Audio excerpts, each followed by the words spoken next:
Hello दोस्तों, मैं वापस आ चुका हूँ एक नए वीडियो में एक नए टॉपिक के साथ। दोस्तों अभी हाल ही में 25 जून को जो हमारी इमरजेंसी लागू की थी इंदिरा गांधी की सरकार ने 1975 में, उसको अभी 46 ईयर्स कंप्लीट हुए। तो आज की वीडियो में हम बात करेंगे कि क्या क्यों इमरजेंसी लागू हुई, क्या कारण थे और देश का हाल कैसा था, अच्छा था या बेहाल था। तो इसके बारे में आज वीडियो में हम बात करेंगे।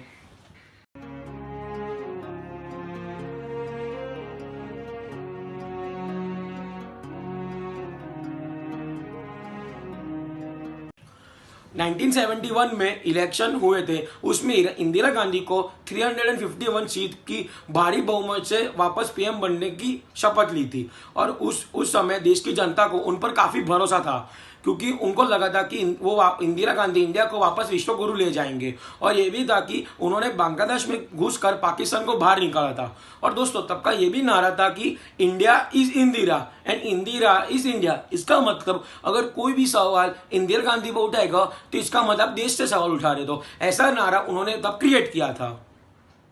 इसी नारे के वजह से इंदिरा गांधी को काफी ईगो आ गया था और इसकी ईगो वजह से इंदिरा गांधी ने खुद के मर्जी से देश को चलाने लगा। और जब देश में 1973 आया तब देश में ऑयल क्राइसिस आए थे, जिससे देश में काफ़ी महंगाई बढ़ी थी, बेरोजगारी बढ़ी थी और किसानों की हालत भी सही नहीं थी। तब देश में लोगों को इंदिरा गांधी के खिलाफ जैसे ऑयल प्राइसेस बढ़ रहे वैसे नाराजगी हो गई थी। उसी समय गुजरात में 20 दिसंबर 1973 को एक नव निर्माण मूवमेंट शुरू हुई थी, जिसमें काफ़ी हद तक स्टूडेंट्स ने उस प्रोटेस्ट में भाग लिया था। और इसमें जो मेन ऑफ द फेसेस है जो हम देख सकते हैं अभी है, वो थे हमारे मोदी जी। वो खुद भी इस प्रोटेस्ट के काफ़ी हद तक हिस्सेदार भी थे। जब पूरे देश में आंदोलन चल रहा था उसी समय 12 जून 1975 को इलाहाबाद हाईकोर्ट से एक हिस्टोरिक जजमेंट आया, जिसमें इंदिरा गांधी को गिल्टी पाया गया। वो क्या था कि उस जजमेंट के तहत पीपल रिप्रेजेंटेशन एक्ट 1951 जो उनका आर्टिकल था, उसके तहत इंदिरा गांधी जी पर यह आरोप लगाया था कि उन्होंने जब इलेक्शन हुए थे 1971 में रायबरेली के, उसमें उन्होंने जो पीएमओ ऑफिस के एक एम्प्लॉय की मदद ली थी उस इलेक्शन जीतने के लिए, जो ऐसा देखा जाए कि कानून के खिलाफ है। तो इसके लिए इलाहाबाद के जो हाईकोर्ट के जज थे उन्होंने इंदिरा गांधी जी को 6 साल तक इलेक्शन लड़ने के ना कहा था। उन्होंने तुरंत पीएम की कुर्सी छोड़ने को कहा था। और इसी वजह से जो काफ़ी और दूसरे ट्रेड यूनियंस थे, जैसे रेलवे यूनियन थे और जो भी ट्रेड यूनियंस थे, उन्होंने भी एक स्ट्राइक लॉन्च कर दी थी। मतलब धीरे धीरे पूरे देश में इंदिरा गांधी जी के खिलाफ काफ़ी हद तक नाराजगी दिखे जा रही थी। दोस्तों ये डिसीजन इसलिए इतना स्ट्रेंज है, हम देख सकते हैं कि जब भी हम रिसेंटली में देखते हैं कि कोई भी रेप केस के कोई भी विक्टिम हो आसानी से छूट जाते हैं, लेकिन ये तो प्राइम मिनिस्टर पर एक सीधा आरोप लगाया था। और थोड़े दिन बाद ही सुप्रीम कोर्ट से इंदिरा गांधी जी को दूसरा झटका ये लगा कि सुप्रीम कोर्ट ने इस पर एक पार्शियल स्टे लगा दिया, जिसका मतलब उन्होंने कहा कि आप पीएम बन सकते हो लेकिन आपको लोकसभा में वोट करने की आज़ादी नहीं रहेगी। इंदिरा गांधी ये दो जजमेंट सह नहीं सकी, इसलिए उसने रातों रात ही प्रेसिडेंट फखरुद्दीन हमारे अहमद अली थे, उन्होंने उनको कहा कि अभी देश में स्टेट ऑफ इमरजेंसी लागू कर देनी चाहिए। जो हमारे प्रेसिडेंट है फखरुद्दीन अहमद अली, उन्होंने इंदिरा गांधी जी की बात मान ली और कॉन्स्टिट्यूशन में जो आर्टिकल है आर्टिकल 351 उसके फर्स्ट क्लॉज में ये लिखा है कि अगर प्रेसिडेंट को लगता है कि अगर देश में कुछ बुरा हो रहा है या फिर देश की सुरक्षा को खतरा है तो वो इमरजेंसी डिक्लेयर कर सकते हैं।